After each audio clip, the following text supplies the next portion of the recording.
Okay, सबसे पहले quantum mechanics में थोड़ा सा देख लेते हैं क्वांटम मैकेनिक्स आता कहाँ से। ठीक है, तो सबसे पहले क्वांटम मैकेनिक्स में आपको ये चीज पता होनी चाहिए कि ये जो है पार्ट 1900 के बाद स्टार्ट हुआ। ठीक है ना, 1900 के बाद में जितनी भी चीजें हुई उसको हम मॉडर्न फिजिक्स कहते हैं, और मॉडर्न फिजिक्स का एक पार्ट है उसको क्वांटम मैकेनिक्स कहते हैं। 1900 से पहले की जो फिजिक्स है उसको क्लासिकल फिजिक्स कहते हैं। ये चीज क्लियर होनी चाहिए, क्लासिकल फिजिक्स क्या है, क्वांटम मैकेनिक्स क्या है। ठीक है, क्लासिकल मैकेनिक्स या क्लासिकल फिजिक्स जो है उसमें हम सारी चीजें डिस्कस करते हैं, जैसे लाइट क्या होती है, हीट क्या होता है। लाइट के बारे में वैसे एक नेचर हमने पढ़ा, वो इलेक्ट्रोमैग्नेटिक नेचर है। ठीक है, इसके अलावा हम लोग अभी और भी बहुत सारी चीजें आज डिस्कस करने वाले हैं लाइट के बारे में। ठीक है, हीट क्या है, गाड़ियां कैसे चलती है, गैलेक्सीज कैसे मूव कर रही हैं, आपके प्लैनेट्स कैसे मूव कर रहे हैं सन के चारों तरफ। ठीक है, कोलिजन्स कैसे होते हैं, टॉर्क क्या है, एंगुलर मोमेंटम क्या है, ठीक है, फोर्स क्या है, मोमेंटम क्या है, एक्सेलरेशन क्या है, ये सारी चीजें क्लासिकल मैकेनिक्स में डिस्कस हो चुकी है। ठीक है, तो सबसे पहले देख लेते हैं हमारे पास क्वांटम मैकेनिक्स क्या है, क्वांटम मैकेनिक्स की डेफिनेशन, या डेफिनेशन नहीं, आप क्वांटम मैकेनिक्स किस पार्ट को डील कर रही है। ठीक है, सो quantum mechanics is a fundamental theory in physics that describes the behaviour of matter and light. Light और मैटर, मैटर क्या होता है, जिससे सारी चीजें बनी हुई है, एटम्स। ठीक है ना, जैसे आपके solid liquid gas, that's are part of matter. और लाइट का इंटरेक्शन मैटर के साथ कैसे होता है, अगर मैटर के ऊपर लाइट गिर रही है तो क्या होगा, एब्जॉर्ब होगी, रिफ्लेक्ट होगी, रिफ्रैक्ट होगी, क्या होगा। ठीक है ना, तो मैटर और लाइट के बीच के इंटरेक्शन को स्टडी कर रहे हैं हम किसमें, क्वांटम मैकेनिक्स में। ठीक है, ये बिल्कुल बेसिक्स है जो आपके कोर्स में एट द एटॉमिक एंड सब एटॉमिक लेवल, एटॉमिक और सब एटॉमिक लेवल पे क्या क्या हो रहा है, इंटरेक्शन कैसे हो रही है। ठीक है, कैसे इलेक्ट्रॉन्स एक्साइट हो रहे हैं, कैसे डी एक्साइट हो रहे हैं, क्या चीजें होंगी सब एटॉमिक लेवल पे, वो सारी चीजों की स्टडी को क्वांटम मैकेनिक्स कहते हैं। क्लियर है ये बात। बढ़ते हैं थोड़ा सा आगे और देखते हैं हमारा नेक्स्ट पार्ट जो कि है क्लासिकल मैकेनिक्स। थोड़ा सा देख लेते हैं क्लासिकल मैकेनिक्स क्या कर रही है और कैसे हम क्वांटम मैकेनिक्स में ब्रांच आउट होते हैं। ठीक है, तो branch of physics dealing with macroscopic particle. अब दो तरह के वर्ड यूज होंगे, एक तो मैक्रोस्कोपिक और एक माइक्रोस्कोपिक। माइक्रोस्कोपिक जो है हमारे पास वो कहां डील हो रहे हैं, क्वांटम मैकेनिक्स में। मैक्रोस्कोपिक जो बड़े बड़े चीजें हैं जो एवरीडे लाइफ में यूज होते हैं, उनको हम किस में डील कर रहे हैं, क्लासिकल मैकेनिक्स में। ठीक है, तो particles moving in everyday life including objects and Galaxy is dealt in classical physics. ठीक है, फोर्स, टॉर्क, एंगुलर मोमेंटम, जैसे मैंने बताया इलेक्ट्रिसिटी, मैग्नेटिज्म, इसकी भी एक थ्योरी है। और आज हम लोग बेसिकली इसी के ऊपर थोड़ा सी चर्चा करेंगे और इसी से हम लोग चलेंगे कि कैसे हमारा क्वांटम मैकेनिक्स का कोर्स स्टार्ट होता है। ठीक है ना, इसके लिए बेसिक चाहिए, अगर आपको आता है तो अच्छी बात है, नहीं आता तो ये अज्यूम करना कि ये सही है। ठीक है ना, अभी के लिए, क्योंकि और कोई ऑप्शन नहीं, हम वो चीजें हम वहां पे पढ़ेंगे। ठीक है, कुछ ऑपरेशन शायद आपने देखे होंगे, नहीं देखे हैं तो फिर अज्यूम कर लेना सही है। जब हम लोग मैथमेटिकल फिजिक्स या ऐसा कोई पार्ट करेंगे तो उसमें वो डिस्कस कर लेंगे। ठीक है ना, तो अभी के लिए सिर्फ कुछ कुछ ऑपरेशन ही आएंगे, ज्यादा मैं कॉम्प्लिकेटेड बनाऊंगा नहीं क्योंकि ये बेसिक लेक्चर्स हैं।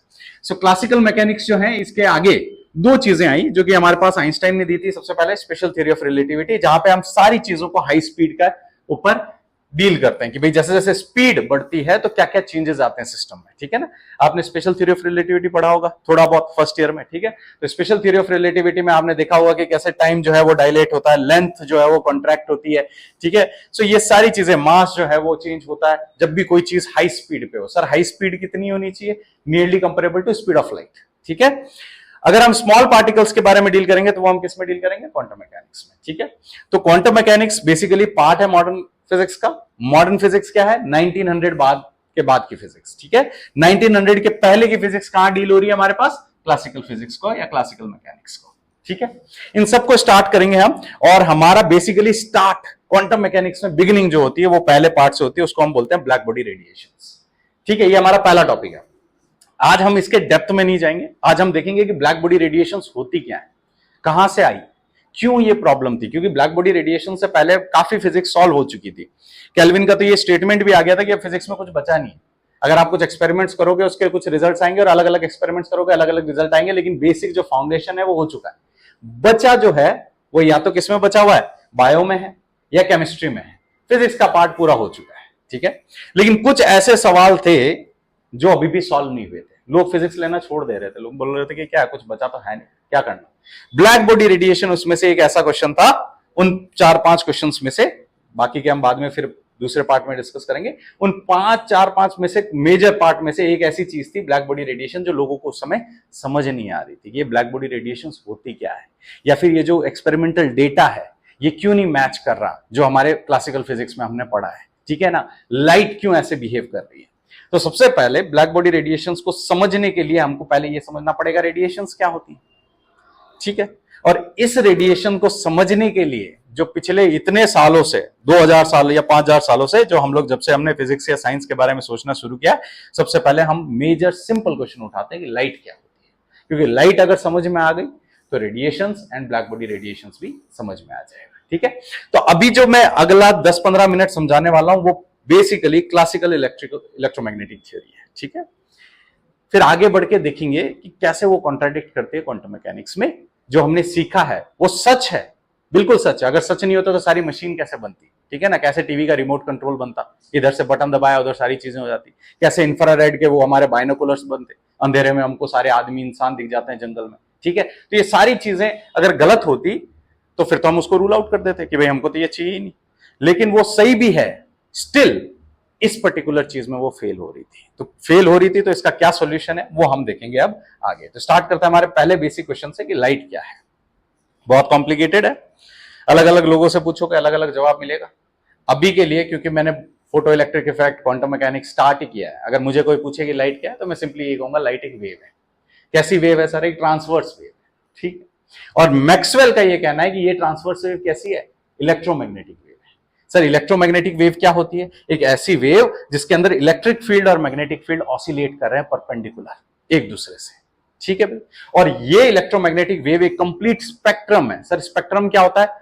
सारे के सारे gamma rays, X rays, visible range, microwave, infrared, ultraviolet, सारे के सारे उसके अंदर है, जिसमें से ये जो हमारे कैमरा है ये सिर्फ और सिर्फ विजिबल लाइट को ही देख सकते हैं, बाकी हमारे आंखें डिटेक्ट ही नहीं कर पाती। उनके लिए हमको स्पेशल टाइप ऑफ कैमरास चाहिए होंगे जो गामा रेज को डिटेक्ट करे, जो एक्स रेज को डिटेक्ट करे। ठीक है, तो लाइट अभी तक के लिए, जब तक ये पहला लेक्चर चल रहा है, मैं अभी क्या प्रूफ करूंगा कि लाइट एक वेव है। कैसी वेव है? इलेक्ट्रोमैग्नेटिक वेव है। ठीक है, और ये इलेक्ट्रोमैग्नेटिक रेडिएशंस जो है फ्री स्पेस में मूव करती है with the speed of light. So speed of light कैसे है, क्या है, वो भी हम आगे देखेंगे, कितना है उसका वैल्यू, और कैसे मैक्सवेल ने इसको प्रूफ किया कि लाइट जो है वो इलेक्ट्रोमैग्नेटिक वेव है। ठीक है, सो स्टार्ट करते हैं कि लाइट जो है हमारे पास कैसे इलेक्ट्रोमैग्नेटिक वेव है। दिखने में ये कुछ ऐसे हो सकता है, हम लोग इसको डायग्राम में ऐसे रिप्रेजेंट कर सकते हैं कि इलेक्ट्रिक फील्ड हमारा अगर वाई एक्सिस पे है, मैग्नेटिक फील्ड हमारा जेड एक्सिस पे है, तो इसका जो डायरेक्शन ऑफ प्रोपोगेशन होगा हमारा वो क्या होगा? एक्स एक्सिस होगा।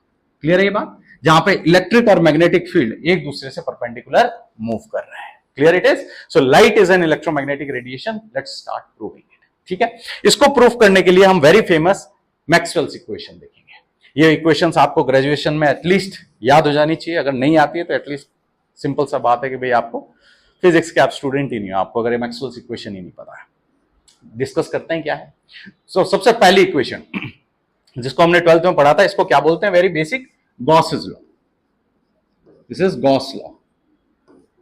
गॉस लॉ क्या बोल रहा है कि डाइवर्जेंस जो होता है इलेक्ट्रिक फील्ड का वो रो बाय एप्सिलॉन नॉट होता है। इनके पैरामीटर चीजें बता देता हूं, अगर आपको डाइवर्जेंस नहीं पता है कोई बात नहीं, अभी के लिए यही सोचना है मैथमेटिकल ऑपरेशन, आगे बढ़ेंगे तो आपको समझ में आ जाएगा। ठीक है, डाइवर्जेंस किसका? इलेक्ट्रिक फील्ड का, और वो किसके बराबर होता है बेटा?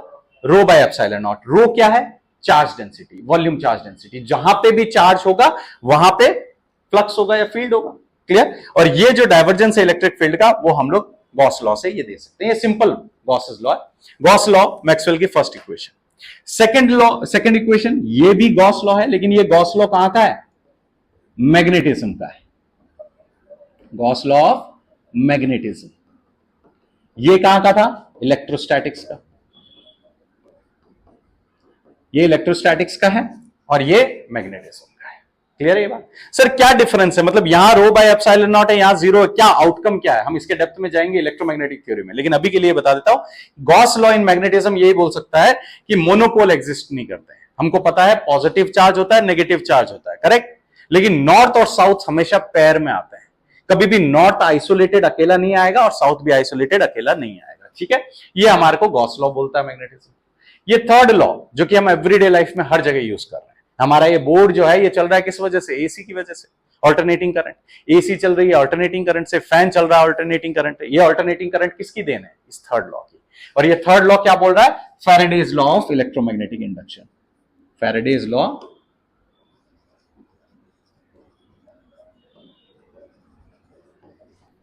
Electromagnetic induction. तो फैराडे भाई साहब ने बोला कि भाई अगर आप कहीं पे भी इलेक्ट्रिक फील्ड चेंज करेंगे तो वो क्या देगा, मैग्नेटिक फील्ड प्रोड्यूस करेगा। ये रिलेशन है सिंपल सा। तो इस ऑपरेशन को क्या बोलते हैं, कर्ल। ठीक है, यहां पे इस operation del dot electric field vector को हम बोलेंगे divergence of electric field, divergence of electric field, divergence of magnetic field. ये क्या है हमारे पास, कर्ल ऑफ इलेक्ट्रिक फील्ड। इसके ऑपरेशंस कैसे होते हैं वो वेक्टर्स में सीखेंगे, अभी हमको नहीं जरूरत है, अभी सिर्फ जान लो अगर आपको नहीं पता है। वैसे ये फर्स्ट ईयर में सिखाता है मैथमेटिकल फिजिक्स में, कर्ल कैसे निकालते हैं, डायवर्जेंस कैसे निकालते हैं, ग्रेडियंट कैसे निकालते हैं। डायवर्जेंस और कर्ल जो है वो वेक्टर फील्ड्स का होता है और ग्रेडियंट हमेशा स्केलर का है। अभी यहां पे ग्रेडियंट नहीं है, अभी आगे यूज होगा। कर्ल ऑफ मैग्नेटिक फील्ड, ये हमको क्या देता है, mu not times current density times plus this thing. अब ये जो है एक्चुअली पहले एम्पियर ने दिया था और फिर एम्पियर को मॉडिफाई किया था मैक्सवेल ने। तो ये है Maxwell's correction of Ampere's law. Clear है ये बात, कोई दिक्कत? ठीक है, सो कर्ल ऑफ मैग्नेटिक फील्ड हमको ये दे रहे। तो इन चारों इक्वेशंस को हम क्या बोलते हैं, मैक्सवेल्स इक्वेशन। अभी ये प्रूफ करेंगे कि इन चारों इक्वेशन से जो मिलता है वो है लाइट। क्लियर? तभी तो हमको बिलीव होगा कि लाइट जो है वो कैसी वेव है, electromagnetic. Clear? So electromagnetic wave, light is an electromagnetic wave, हम इससे प्रूफ करेंगे। कोई दिक्कत है? यहां पे चलते हैं हमारे ऑपरेशन पे। ऑपरेशन जानने से पहले एक कंडीशन देख लेते हैं, वेक्टर एनालिसिस से हम लोग आइडेंटिटी देख लेते हैं कि हमारे पास अगर कर्ल निकाले हम, curl of any vector A, तो ये हमेशा किसके बराबर होता है, gradient of divergence of A minus ये डेल स्क्वायर को क्या बोलते हैं, लैप्लासियन।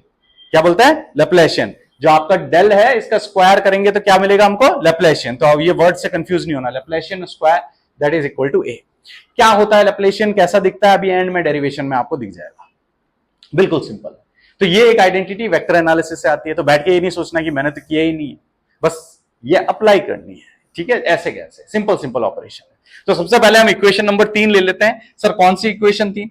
इक्वेशन नंबर 3 हमारी Faraday's law of electromagnetic induction. Clear है? So Faraday's law of electromagnetic induction says कि del cross E, curl of electric field, produces varying magnetic field. Clear है? DB by d time के respect में हो रहा है तो चेंज हो रहा है, जैसे जैसे चेंज इन इलेक्ट्रिक फील्ड होगा it will produce magnetic field. कोई दिक्कत है? यहां पे आ रहा है समझ में? हम ये वाली आइडेंटिटी यहां पे लगाएंगे और देखेंगे हमको क्या रिजल्ट मिलता है। ठीक है, तो मैं थोड़ी सी जगह बना लेता हूं यहां पे और स्टार्ट करते हैं। तो मैं यहां पे लगा रहा हूं, ध्यान से देखना, कुछ कॉपी नहीं करना, मैं टाइम दूंगा कॉपी करने का। इस डेरिवेशन के बाद मैं हट जाऊंगा, टाइम दूंगा आपको। सो कर्ल ऑफ, कोई दिक्कत है? यहां पे मैंने कर्ल का ऑपरेशन लगाया लेफ्ट साइड में। लेफ्ट साइड में अगर मैं कर्ल लगा रहा हूं तो मुझे राइट साइड में भी लगाना पड़ेगा बेटा। कोई दिक्कत है यहां तो बोलो, आ रहा है समझ में? दोनों साइड में मैंने ऑपरेशन लगा दिया, किसके, इक्वेशन नंबर 3 के। अब मैं दोनों साइड ऑपरेशन लगाऊंगा तो लेफ्ट साइड में तो ये वाली आइडेंटिटी लग जाएगी, लगेगी कि नहीं? लग जाएगी, बिल्कुल। तो ये आइडेंटिटी लगा देते हैं। ये आइडेंटिटी बोलती है curl of any vector field क्या हो जाएगा यहां पे, ग्रेडियंट किसका, divergence of E minus Laplacian electric field का। कोई दिक्कत आई तो बोलो, आया समझ में? लेफ्ट साइड, राइट साइड में ये हो जाएगा minus D by D T of curl of B. यहां कोई दिक्कत है ये तो बोलो, इंटरचेंज कर दिया। आया समझ में यहां तक? ठीक है भाई। अब यहां पे एक कंडीशन लगाएंगे कि वैक्यूम के अंदर, फॉर वैक्यूम, क्योंकि हम वैक्यूम के अंदर ही स्पीड ऑफ लाइट निकालेंगे अभी। सो वैक्यूम के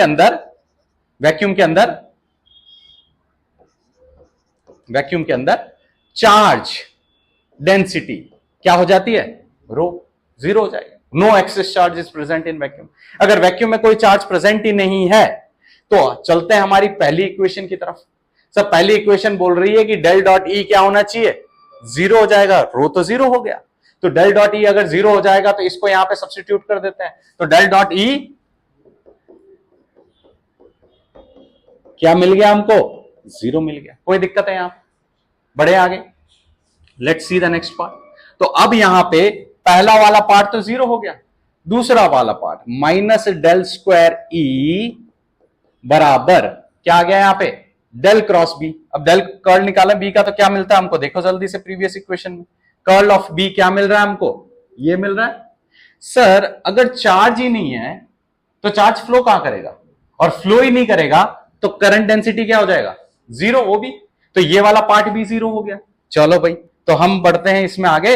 म्यू नॉट एप्सिलॉन नॉट क्या बचेगा हमारे पास, यहां पे लिख देता हूं मैं, म्यू नॉट जे भी जीरो हो जाएगा। कोई दिक्कत आया समझ? यहां पे लिख देते हैं minus D by D t, और curl of B mu naught epsilon naught, क्या मिला हमको इसमें, देख लेते हैं इस इक्वेशन में, डीई बाई डी टी। कोई दिक्कत? जल्दी से पुट कर देते हैं हम लोग यहां पे डीई बाई डी टी। कोई दिक्कत? लेट्स सी ये इक्वेशन कैसी दिख रही है। ये इक्वेशन दिख रही है minus del square E equal to mu naught epsilon naught constant है। म्यू नॉट क्या है sir, permeability of free space. Epsilon naught क्या है, permittivity of free space. Clear है? ये इलेक्ट्रोस्टैटिक्स में हम पढ़ेंगे वापस, ठीक है। तो यहां म्यू नॉट और एप्सिलॉन नॉट आ गए बाहर, और माइनस का साइन ऑलरेडी है एक बाहर, और ये हो जाएगा बेटा D square E by D T square, double derivative हो गया ई का। कोई दिक्कत है? अब माइनस माइनस दोनों साइड से कैंसिल कर लेते हैं, हमको यहां से एक इक्वेशन मिल गई। अभी के लिए इस इक्वेशन पे रख के हम इसको छोड़ देते हैं, चर्चा करेंगे इस इक्वेशन की, बहुत इंपॉर्टेंट इक्वेशन है, इसको 1 लगा देते। कोई दिक्कत आई यहां पे? कोई दिक्कत आई यहां पे? बड़े आगे थोड़ा सा रिकैप कर लेते हैं कि हमने क्या सीखा। हमने सीखा कि मैक्सवेल के ने ये 4 इक्वेशंस ली। पहला था गॉस लॉ इलेक्ट्रोस्टैटिक्स का, दूसरा है गॉस लॉ मैग्नेटिज्म का, तीसरा फैराडेज लॉ है, और चौथा एम्पियर्स लॉ जो मॉडिफाई किया गया था। और इसके ऊपर हमने एक ऑपरेशन लगाया इक्वेशन नंबर 3 के ऊपर। इस इक्वेशन के ऊपर ये वाला ऑपरेशन लगाया, कर्ल निकाला, और हम लोगों को ये एक कंडीशन मिली। इस कंडीशन के बारे में हम चर्चा करेंगे थोड़ी देर में। कोई दिक्कत आई ऑपरेशन में? नहीं। अब बढ़ते हैं हम लोग नेक्स्ट इक्वेशन पे, जो कि हमारे पास फिर से देख लेते हैं इक्वेशन नंबर 4। क्लियर है? ये चौथी इक्वेशन जो कि एम्पियर्स लॉ है, इसको हम अभी यूज करते हैं और फिर से वही ऑपरेशन करते हैं जो हमने पिछला ऑपरेशन किया, और देखते हैं हमको यहां पे क्या मिलता है। ठीक है, तो मैं यहां से फिर से इसको स्प्लिट कर देता हूं थोड़ा सा, और बढ़ते हैं यहां पे। हम लिख देते हैं लेफ्ट साइड में कर्ल ऑफ बी, और राइट साइड में curl of mu naught J plus mu naught epsilon naught D E by D T. क्या हम वैक्यूम की बात कर रहे हैं? बिल्कुल सर, वैक्यूम की बात कर रहे हो। और वैक्यूम में म्यू नॉट जे की वैल्यू क्या हो जाएगी? 0 हो जाएगी। तो पहले तो लेफ्ट साइड में मैं ये ऑपरेशन लगा देता हूं जो ऊपर हाईलाइट करके लिखा है मैंने। इस ऑपरेशन के हिसाब से ये हो जाएगा बेटा del gradient of divergence of the given field, divergence of given field minus Laplacian of the given field. कोई दिक्कत है यहां पे? आया समझ में? अब Laplacian of this field equal to ये वाला पार्ट क्या है? 0 है सर, तो ये हो जाएगा curl of mu naught epsilon naught D E by D T. कोई दिक्कत आई यहां पे तो बोलो। क्लियर है ये बात? पक्का? चलो भाई, अब डेल डॉट बी, सर ये तो हमारा सेकंड लॉ है, Gauss law of magnetism. Del dot B हमेशा क्या होता है? 0, क्योंकि मोनोपोल्स एग्जिस्ट ही नहीं करते। तो ये फर्स्ट पार्ट तो पूरा ही 0 हो गया, और हमको यहां पे मिल गया माइनस डेल स्क्वायर बी। और ये किसके बराबर हो गया? ये बराबर हो गया mu naught epsilon naught curl of D E by D T. कोई दिक्कत है यहां तो बोलो। आया समझ में? Curl of D E by D T, rate of change of. चलते हैं पीछे और देखते हैं हमको यहां पे कर्ल ऑफ इलेक्ट्रिक फील्ड क्या है बेटा? Minus dB by D T. ये अभी हम यूज करेंगे। Curl of E is minus dB by D T. तो थोड़ा सा इसको वापस आगे बढ़ते हैं और कर्ल को लेके जाते हैं अंदर ऑपरेशन में। तो ये हो जाएगा माइनस डेल स्क्वायर बी बराबर mu naught epsilon naught d by D T of curl of E. और कर्ल ऑफ ई के अंदर वैल्यू पुट कर देते हैं। क्या आ जाएगा हमारे पास value? Minus del square B बराबर mu naught epsilon naught d by D t curl of E minus dB by D T. कोई दिक्कत आई यहां पे? आया समझ में? पक्का? ठीक है, अब यहां पे ये माइनस को बाहर ले आते हैं और इस इक्वेशन को लिख लेते हैं D square B equals to minus mu naught epsilon naught D square B by D T square. कोई दिक्कत? और माइनस माइनस कैंसिल कर देते हैं और हमारे पास आ जाता है Laplacian of magnetic field will be equal to mu naught epsilon naught D square B by D T square. ये आ गई हमारे पास इक्वेशन नंबर 2। एक बार थोड़ा सा फिर से देख लेते हैं पूरा टॉपिक। हमारे पास मैक्सवेल्स इक्वेशन थी, थर्ड इक्वेशन यूज करके हमको ये कंडीशन मिली del square E equal to mu naught epsilon naught D square E by D T square. और हमारे पास यहां पे मैग्नेटिक फील्ड की भी सिमिलर कंडीशन मिली, सिर्फ ई की जगह बी आ गया। अब चर्चा करते हैं कि ये जो चीज दिख रही है ये है क्या, इसका फिजिकल मीनिंग क्या है। ये जो है हमारे पास मैथमेटिकल फॉर्म में, लेकिन इसका फिजिकल मीनिंग क्या है। तो चलते हैं हमारे पास, वापस आएंगे इस पे 2 मिनट के अंदर। पहले समझ लेते हैं वेव मोशन क्या है, वेव क्या है in one dimension. So wave equation क्या है वन डायमेंशन में देख लेते हैं। अगर ये हमारे पास कोई भी एक वेव है, कोई भी एक वेव है, ठीक है, जिसके अंदर ये जो है इसका एम्पलीट्यूड है, एम्पलीट्यूड पता है मैक्सिमम डिस्टेंस और displacement from the mean position, ये हमारा एम्पलीट्यूड है। इसको मैंने क्या मान लिया बेटा, एक्स डैश, और ये एक्स एक्सिस की तरफ मूव कर रही है। तो वेव इक्वेशन हमने वेव्स एंड ऑसिलेशन में पढ़ा है, नहीं पढ़ा है तो अभी के लिए मान लो कि सर सही कह रहा है, ठीक है। So d square x dash amplitude upon किस डायरेक्शन में प्रोपोगेट कर रहा है, that will be equal to 1 by we square time derivative double derivative of d square x dash upon d T square. कोई दिक्कत है यहां पे? नहीं। ये तो हमारा किस में है, 1D में। सर 2D में कैसा होगा दिखने में, देख लेते हैं। तो 2D में हमारे पास यहां पे x की जगह y और z भी आ जाएंगे और सेम इक्वेशन इस फॉर्मेट में होगा। क्लियर है ये बात? तो पिछली बार में ये वाला पार्ट था ही नहीं 1D के लिए, ओनली x एक्सिस था। अब यहां पे y और z दोनों हैं, कोई दिक्कत। और ये जो डबल डेरिवेटिव है इसी को तो लैप्लासियन बोलते हैं 3D में। Double derivative along x axis, y axis और z एक्सिस, इसी को तो लैप्लासियन बोलते हैं। और ये हमारा इस फॉर्मेट में है। अब अगर इस इक्वेशन को देखो ध्यान से, लेफ्ट साइड में लैप्लासियन है किसी का और यहां पे डबल डेरिवेटिव है टाइम का। क्लियर? और पीछे चलते हैं, हमको जो रिजल्ट मिला है इन दोनों केस में, यहां पे भी लैप्लासियन है इसका और डबल डेरिवेटिव है टाइम का। यहां पे भी सर लैप्लासियन है किसी का और डबल डेरिवेटिव है टाइम का। करेक्ट? तो मैं इसको क्या कर रहा हूं, अब वहां पे तीनों इक्वेशन साथ में लिख देते हैं और कंपेयर करेंगे, ठीक है। तो यहां del square E equal to mu naught epsilon naught, ठीक है, लिख लेते हैं यहां पे। तो तीनों को यहां पे साथ में कंपेयर करेंगे अभी। तो यहां पे मैं लिख लेता हूं del square E equal to mu naught epsilon naught del square E by D T square. ये मिला हमको एक, तो जब थर्ड इक्वेशन को सिंप्लीफाई किया, यहां पे डेल स्क्वायर बी बराबर mu naught epsilon naught del square B by D T square, हमको ये मिला यहां पे। कोई दिक्कत? इन तीनों इक्वेशंस को आपस में कंपेयर करो, क्या मिलेगा कि सर इस हिसाब से speed of the wave 3D में है या कोई भी वेव मूव कर रही है तो उसकी स्पीड जो है वो ये वाला पैरामीटर होना चाहिए। करेक्ट? तो अगर हम लाइट की बात कर रहे हैं तो लाइट के लिए भी speed of wave 1 by we square इसके बराबर होना चाहिए। तो अगर हम तीनों को कंपेयर करें तो यहां पे हम लोग क्या लिख सकते हैं, 1 बाई वी स्क्वायर बराबर म्यू नॉट एप्सिलॉन नॉट। कोई दिक्कत है यहां तो बोलो?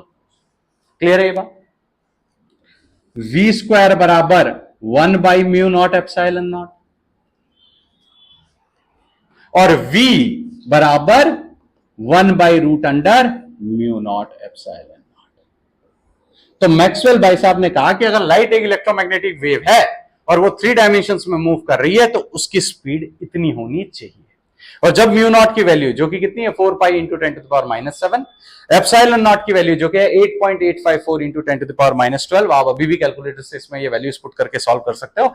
ये अप्रोक्सीमेटली 2.99 करके आती है, तो मैं उसको रफली बोल देता हूं 3 into 10 to the power 8 metre पर सेकंड आती है, जो ये कंफर्म करती है कि लाइट एक इलेक्ट्रोमैग्नेटिक वेव है। तो एक सॉलिड फाउंडेशन बना दिया, किसने बनाया? मैक्सवेल, कि भाई लाइट जो है एक इलेक्ट्रोमैग्नेटिक वेव है, आप इसको डिनाई नहीं कर सकते।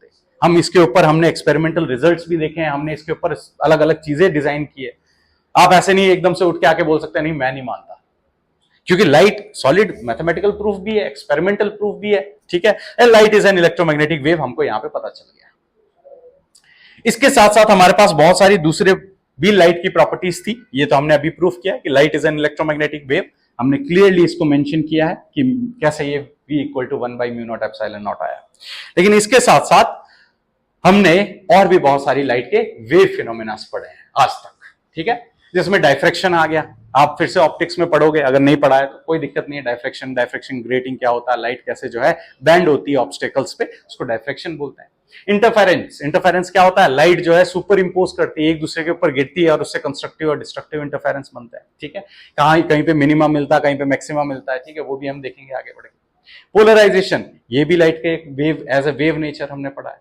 लाइट के पास अपनी खुद की एक एनर्जी और मोमेंटम होता है। हमको पता है वेव जब एक जगह से दूसरी जगह जा रही है तो एनर्जी और मोमेंटम तो कैरी कर रही है, पार्टिकल्स तो अपनी जगह ऑसिलेट करते हैं ऊपर नीचे, तो एनर्जी और मोमेंटम ट्रांसफर करता है। ये एक इंटरेस्टिंग पार्ट है जो कि आगे चल के बहुत इंपॉर्टेंट चीज आएगी, ठीक है, आने वाले लेक्चर्स में, जो कि क्या है कि लाइट की इंटेंसिटी, उसकी एनर्जी किस पे डिपेंड कर रही है, इंटेंसिटी पे। लाइट की एनर्जी किस पे डिपेंड कर रही है, इंटेंसिटी पे, और ये इंटेंसिटी उसके इलेक्ट्रिक फील्ड का एम्पलीट्यूड के स्क्वायर के ऊपर प्रोपोर्शनल होता है।